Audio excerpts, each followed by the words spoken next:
ǹjẹ́ mo kí wa ní gbogbo ibi tó ṣeé ṣe kẹ́ ti láǹfààní láti tún máa gbọ́ mi káàkiri níbi tí afẹ́fẹ́ ìkànnì Wo Ìbílẹ̀ TV níbi tí ń fẹ́ dé lórí ètò yín ètò gbogbo wa kókó kòkò tó ṣúyọ bó ṣe ń lọ káàkiri nínú àwọn ìròyìn ilẹ̀ wa ẹ ti mọ̀ wípé òjò làwa o a ò bẹ́ nìkan ṣọ̀tá ẹni tẹ́jí wá lè jí pa ǹjẹ́ ẹ tún wà nǹkan fìdílé lónìí tàbí kẹ́ ẹ fìdílé nǹkan ká tún jọ gbọ́ tuntun ṣé ẹ ti gbọ́ wípé bọ̀dá Bobrisky àsọ́dí àǹtí bọ̀dá kí là á mú báyìí ṣé bọ̀dá ní ká mú ni àbí àǹtí Bobrisky wọ́n tún ti yé wọ́n pọ́n kán wọ́n tún ti mú wọn o Bobrisky ń bọ́ láti wàhálà kan sí kejì ẹnìkan ní I don't know the reason why he's leaving a problem to another I pity her kọ́nà kó bá a sànú Bobrisky ni why we arrest Bobrisky immigration service ìdí nìyí o tá a fi bọ̀bí ta ni Bobrisky yìí ọkùnrin kan tí mọ̀ ń múra bí obìnrin tó sọra ẹ̀dọ́bìnrin tó mọ̀ọ́mọ̀ cross látọkùnrin lọ sí bí obìnrin ẹni Bobrisky ń jẹ́ o lẹ́nu ọjọ́ mẹ́ta yìí ni Ferry Darkman tú àṣírí ńlá kan nípa bọ̀bí wípé ẹ̀wọ̀n tó lọ kò ló ẹ̀wọ̀n o wọ́n kí bọ̀dá lọ ṣe lápàté wọ́n ní apàté ń bọ̀dá gbà sọ́rí àǹtí èwo láàmú báyìí he or she wọ́n ní apàté ni wọ́n lọ rè gbà tí wọ́n ti ń ṣe fàájì kó tó di pé ọ̀rọ̀ yẹn là ń jẹ́ ńlẹ̀ kó tán kó tó di pé Bobrisky àmọ́ tó lè ṣe tó fi wá jẹ́ pé wọ́n ń he ní sẹ̀mẹ̀ bọ́dà wọ́n he o wọ́n ti padà he Bobrisky o ọ̀rọ̀ rẹ̀ ní àwọn ayé ń sọ ọmọ orílẹ̀-èdè Nàìjíríà ni bàbá ní ká sọ̀rọ̀ rẹ̀ ó tó bẹ́ẹ̀ ó jù bẹ́ẹ̀ lọ ọmọ wa lórílẹ̀-èdè Nàìjíríà àwọn àníṣọ́kọ́ ọmọ ẹni òṣèdí bẹ̀bẹ̀rẹ̀ káwálàdé fi ilẹ̀kẹ̀ sídìí ọmọ wa kánìdìí ọmọ ẹlòmíì la fẹ́ mú ilẹ̀kẹ̀ la fẹ́ fi sí ọ̀rọ̀ bọ̀bí wọ́n ní why we arrest Bobrisky immigration service kí ni díẹ̀ tí wọ́n tún fi gbé Bobrisky o wọ́n ní àjọ èyí tó rí sí ààlà lórílẹ̀‐èdè Nàìjíríà èyí tá a mọ̀ sí immigration service ní àwọn ti mú o ọkùnrin tí mọ́ dẹ̀sì bí obìnrin Idris Okuneye aka Bobrisky wọ́n ké Bobrisky náà ni wọ́n mú lónìí ní sẹ̀mẹ̀ bọ́dà láàkó tó ń gbìyànjú àti sápò lórílẹ̀‐èdè Nàìjíríà ẹni tó jẹ́ agbọ̀rọ̀sọ fún àjọ ọ̀hún èyí ni DCP Kenneth Udo iná ló ní arákùnrinbìnrin náà ló jẹ́ pé wọ́n pé ó fún ẹnìkan ní pásítọ̀tì rẹ̀ láti lọ rèé bá a sáyìn ẹ̀ wọ́n pé bẹ́ẹ̀ lọ́wọ́ ti tẹ̀ o immigration service ní àwọn ti bẹ̀rẹ̀ sí ní fi ọ̀rọ̀ pọ̀ Bobrisky lọ́fún yọyọ táwọn ó sì gbé fún àjọ èyí tó tọ́ láti máa tẹ̀síwájú nínú ọ̀rọ̀ ọ̀hún wọ́n ní ìdí gan ní pàtó tá a fi lọ́wọ́ tó Bobrisky ni pé ó ń jẹ́jọ́ ọ̀pọ̀lọpọ̀ ọ̀rọ̀ lọ́wọ́ o kódà nílé ìgbìmọ̀ asòfin lórílẹ̀‐èdè Nàìjíríà wọ́n ké bọ̀bí ń jẹ́jọ́ lọ́wọ́ wọ́n nítorí rẹ̀ làwọn ṣe é pọ́n kàn o tí àwọn sì fi sọ́dọ̀ àwọn fún ìwádìí tó pọ̀ ọ̀pọ̀lọpọ̀ tilẹ̀ jẹ́ pé immigration àwọn náà fẹ́ jẹun ni wọ́n fẹ́ láńbẹ̀ wọ́n fẹ́ jẹun owó Bobrisky ni wọ́n ṣe tún tì mọ́lé ǹjẹ́ ẹ̀ṣẹ̀ tí Bobrisky ṣẹ̀ yìí ìjẹ́ṣẹ̀ ni rárá kì í ṣẹ̀ṣẹ̀ ìròyìn mi jáde àwọn àjọ tí wọ́n gbé kalẹ̀ tẹ́lẹ̀ àwọn àjọ tí ìjọba àpapọ̀ gbé kalẹ̀ láti bojú wò wípé ṣé tòótọ́ ni Bobrisky lọ sùn ta Ferry Darkman iná ló tú àṣírí ńlá kan pé Bobrisky ò sùn prison nígbà tí wọ́n fi rán ní prison wọ́n pé apàtẹ ló lọ rẹ́ǹtì tó lọ rèé sùn sí now ìjọba àpapọ̀ wá set up panel wípé ẹ lọ ṣèwádìí ṣé apàtẹ Bobrisky ń skul ni ṣé pé apartment fún ni àbósunú ẹ̀wọ̀n àbọ̀ ìwádìí wọn rèé o torí ṣé ẹ̀rẹ́ mi gẹ́gẹ́ bí oníròyìn a máa ń ṣèwádìí tọ́ bí nǹkan bá ṣe ń lọ tẹ́ ẹ bá lọ inú ìròyìn Punch tó jáde lónìí ibẹ̀ ni mo ti rí ìròyìn ọ̀hún kà o níbi tó ti ní Bobrisky did not sleep outside the prison during his jail term FG panel Bobrisky kò sùn ìta ẹ̀wọ̀n o láàkó tí wọ́n ń gbọ́ ẹjọ́ rẹ̀ lọ́wọ́ àwọn ìgbìmọ̀ tí ìjọba gbé kalẹ̀ lórí ọ̀rọ̀ Bobrisky ni wọ́n sọ̀rọ̀ ọ̀hún jáde kí ló wá fà á tí Bobrisky fẹ́ sá lọ nígbà tí àwọn ìgbìmọ̀ tí ìjọba gbé kalẹ̀ tí wọ́n ní kò sùn kí ló ṣe é àwọn ohun gan ni wọ́n ń sà sí Bobrisky ẹ̀yin wọn gan lẹ fẹ́ pa ọmọ ọlọ́mọ dànù ọjọ́ kan ló bú ẹkún ó lóun para àwọn dànù ó ní I cannot take it anymore nígbà tẹ́ ti frustrate ọmọ ọlọ́mọ ẹ ti fẹ́ frustrate ẹ̀ pa kí ló ṣe fún yín èyàn múra bí obìnrin ló múra bí obìnrin ni èèyàn lè ṣe tó wù lórílẹ̀‐èdè Nàìjíríà. Now àjọ èyí tí ìjọba àpapọ̀ gbé kalẹ̀ èyí ni Minister for Interior lábẹ́ aláṣẹ fún iléeṣẹ́ yìí tó rí sí ọ̀rọ̀ abẹ́lé lórílẹ̀‐èdè Nàìjíríà Olúbùnmi Túnjí Òjó ó ní Idris Okuneye lẹ́yìn táwọn ẹ̀mọ́ sí Bobrisky iná ló jẹ́ pé ọdún 6 tó lò lẹ́wọ̀n iná ni látàrí pé ó náwó orílẹ̀‐èdè Nàìjíríà nínàkúnà ẹ̀wọ̀n rẹ̀ tó bẹ̀rẹ̀ ní August iná ló fi sùúrù parí rẹ̀ o. wọ́n pé ẹnìkan tí orúkọ rẹ̀ jẹ́ social media critics Martins Ote tá a mọ̀ sí Ferry Darkman iná ló gbìyànjú àti fi léde voice note kan èyí tó jáde pé ṣe ni Bobrisky sanwó kan èyí tó tó 15 million naira fún àjọ tó rí sí ìwà àjẹbánu láti lè jẹ́ kí wọ́n gbé allegation tí wọ́n ní fún láti drop ẹ̀ against ẹ̀. wọ́n ní bákan náà ni wọ́n ní Bobrisky iná ló jẹ́ pé ó ní àwọn lọ́gàálọ́gàá àwọn mẹ́mbà àwọn bàbá àṣàlẹ̀ ní correctional center tó sì jẹ́ pé oṣù 6 tó lò lẹ́wọ̀n wọ́n pé inú apáté ló ti lò ó. Ferry Darkman iná ló ń fi ẹ̀sùn kan Bobrisky báyìí o. wọ́n pé on September 30 the Minister for Interior constitutes a panel to investigate the matter lábẹ́ Magnanin Ajani nígbà tí wọ́n ṣèwádìí lọ ṣèwádìí bọ̀ gẹ́gẹ́ bó ṣe wà nínú ìwé ìròyìn ọ̀hún. àwọn tá a jó níròyìn àìmú ọ̀rọ̀ lórí bákan náà a kì í sọ̀rọ̀ nípa bóyá a gbọ́ voice note tàbí ẹnìkan sọ nǹkan kan. No, we have to look for evidence. àwọn tó bá ti sọ̀rọ̀ fún àtà jẹ́ oníròyìn àwọn làá máa ń lò ń ti akólé máa jẹ́rìí máa jẹ́ irúfẹ́ Darkman báyìí wọ́n lè ṣú ẹ̀ fún damages wọ́n lè ṣú ẹ̀ fún defamation of character torí pé ó ti fi hàn pé Bobrisky inú cell ló sùn. wọ́n pé pẹ̀lú bí ẹ̀sùn ọ̀hún ṣe jáde ìgbìmọ̀ tí wọ́n gbé kalẹ̀ ọ̀hún ni wọ́n ní Bobrisky kò fìgbà kan kò fi ọjọ́ kan sùn ta báyìí lásìkò tí ó wà lẹ́wọ̀n. nígbà náà wọ́n ní panel náà sọ pé oríṣiríṣi evidence ni wọ́n mú wá gẹ́gẹ́ bí wọ́n ṣe mú meal ticket tí fi ń jẹun àti àwọn nǹkan míì tó fi mọ́ ibi tí ń sùn sí tí wọ́n mú wá pé Bobrisky ò fìgbà kan mọ́ sunú ẹ̀wọ̀n láàkó tó wà ní Kuje correctional center.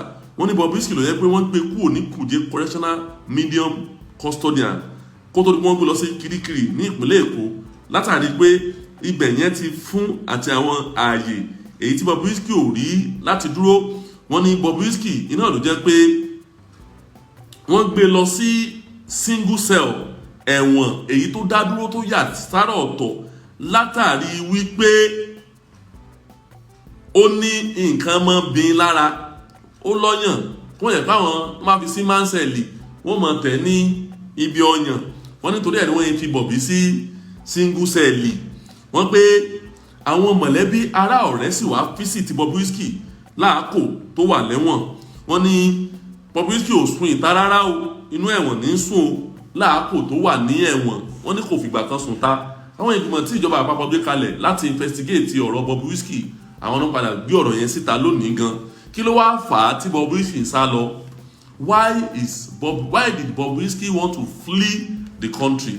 èmi ló dé tí ara ìfẹ́ tó ìfẹ́ fẹsẹ̀ fẹ́ ó ló ti jẹ́ ìbéèrè àwọn ọmọ orílẹ̀-èdè Nàìjíríà lónìí. mo lọ́wọ́lọ́wọ́ báyìí àwọn immigration service wọ́n ti hold ẹ̀ ní ransom wọ́n ti gbé pamọ́ sọ́dọ̀ wọ́n sì ní àwọn handover ẹ̀ lé iléeṣẹ́ ọlọ́pàá lọ́wọ́. wọ́n nítorí pé kò lè kúrò ní country yìí látàrí wípé wọ́n fura sí gẹ́gẹ́ bí ẹni tí ìwà kan tàbí kejì èyí tó kù díẹ̀ káàtó ń bẹ lọ́wọ́ rẹ̀. wọ́n pe afurasí sì ní lọ́wọ́lọ́wọ́ báyìí lórílẹ̀‐èdè Nàìjíríà fún díẹ̀ yìí kò lè họ tàbí sá tàbí kúrò lórílẹ̀‐èdè Nàìjíríà láàkó tó ń jẹ́ oríṣiríṣi ẹjọ́ lọ́wọ́. ẹ̀yin tẹ́ wàá ń dé ọ Bobrisky kí lọ́mọlọ́mọ ṣe fún yín. Bobrisky kojú pọ́npọ́n náà yan mo mọ̀ pé the time will pass over. ọ̀pọ̀lọpọ̀ àwọn èèyàn ti ń bẹ̀rẹ̀ bẹnu àtẹ́lu Ferry Darkman wọ́n ní tiẹ̀ náà ti pọ̀ jù kí ló dé. Ferry Darkman alágẹmọ tí ń ṣe kí ọjọ́ ikú pa o à ń bọ̀ sí ọ̀pọ̀lọ́ tí ń jẹra ẹ̀ mọ́lẹ̀ pọ̀pọ̀pọ̀. ní kẹ́ ẹ má ṣe investigative journalism. No, ẹ ṣiṣẹ́ lórí ẹ sọ̀rọ̀ lórí evidence tẹ́ ẹ bá ní. ṣùgbọ́n ilẹ̀ ń yọ o ẹnìkan kọ̀rọ̀ jáde Ọlọ́ládé Adéníkẹ́ Adéyẹni ọ̀rọ̀ yìí ò bá ní wọ́n kọ́.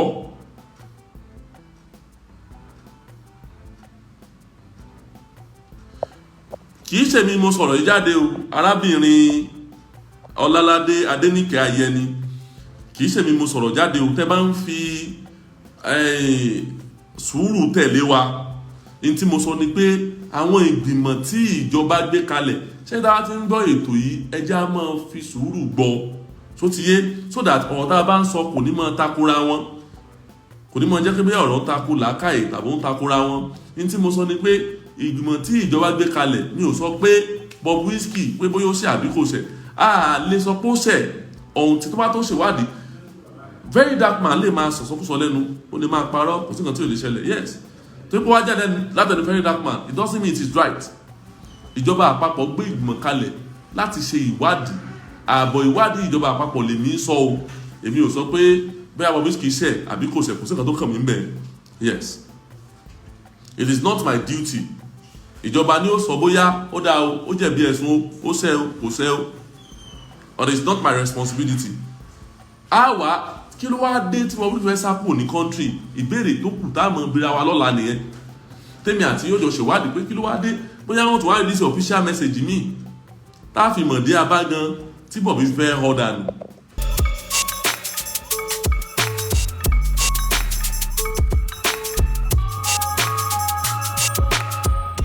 More details have emerged on how popular crossdresser Idris Okuneye, also known as Bobrisky, was arrested at Semeboda on Monday. Witnesses told the news agency of Nigeria that Bobrisky arrived at the departure axis of the border post around 1:30 a.m. on Monday in a black SUV Mercedes-Benz. According to the sources, Bobrisky was first stopped by the port health officials on duty, but the driver didn't stop until he got to the immigration checkpoint. Idris handed over his passport to the driver for stamping at the Nigeria Immigration Service post. The immigration surveillance officer, identified as Yusuf, while going through the passport, detected that the person inside the vehicle was Bobrisky. He called the most senior officer on duty to the scene, and they secretly invited the controller of immigration, Seme Command, Mr. Mohammed Adamu. The surveillance officer then went back to invite Bobrisky for capturing in order to stamp the passport. On getting to the surveillance unit for capturing, he was taken to the controller's office for questioning, a source told the media.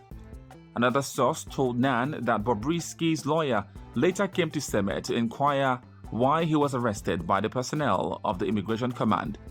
Bobrisky stayed inside the controller's office until 4 p.m. when he was taken to Lagos State Command of NIS for further investigation. The source made this known. Recall that NIS on Monday confirmed the arrest of Bobrisky at the Seme border. The police relations officer of the service, Mr. Kenneth Udo, said Bobrisky was arrested because he is a person of interest over recent issues of public concern. Udo, in a statement issued in Abuja, said, in keeping with its commitment to securing the borders, NIS intercepted Bobrisky at the Seme border over an attempt to exit the country. He said that Bobrisky was undergoing interrogation and will be handed over to the appropriate authorities for further action.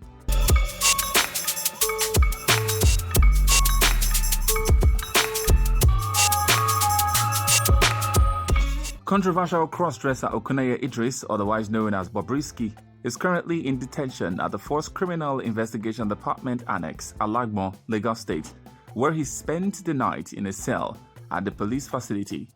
The source who confirmed the development to our correspondent said further directives were being awaited regarding Okuneye's case, adding that he was taken to the FCID for safekeeping following his arrest by officials of the Nigeria Immigration Service during his attempt to exit the country through the Seme border. The source said Bobrisky was brought to the FCID Alagbon around 10 p.m. on Monday. Immigration arrested him at Seme border and brought him for safekeeping. He is in detention at the FCID Alagbon. He was arrested on Sunday, detained overnight, and taken to the FCID Alagbon around 10 p.m. on Monday. He is still at the FCID. Confirming Okuneye's detention, the spokesperson for the FCID, Lagos, Mayegun Aminat, during a conversation with our correspondent on Tuesday, said he is detained at FCID Alagbon. He is with us, and we are to get a remand to keep him in custody today. It had been reported that the spokesperson for the NIS, Kenneth Udo, in a statement on Monday evening described Okuneye as a person of interest over recent issues of public concern. In keeping with its commitment to securing the borders, Nigerian Immigration Service intercepted Okuneye Idris Olarewaju, otherwise known as Bobrisky, at the Seme border over an attempt to exit the country. He is undergoing interrogation and will be handed over to the appropriate authorities for further action. The service assures the public that it will continue to be civil and professional in its statutory responsibility of manning the country's borders. Udo made this known.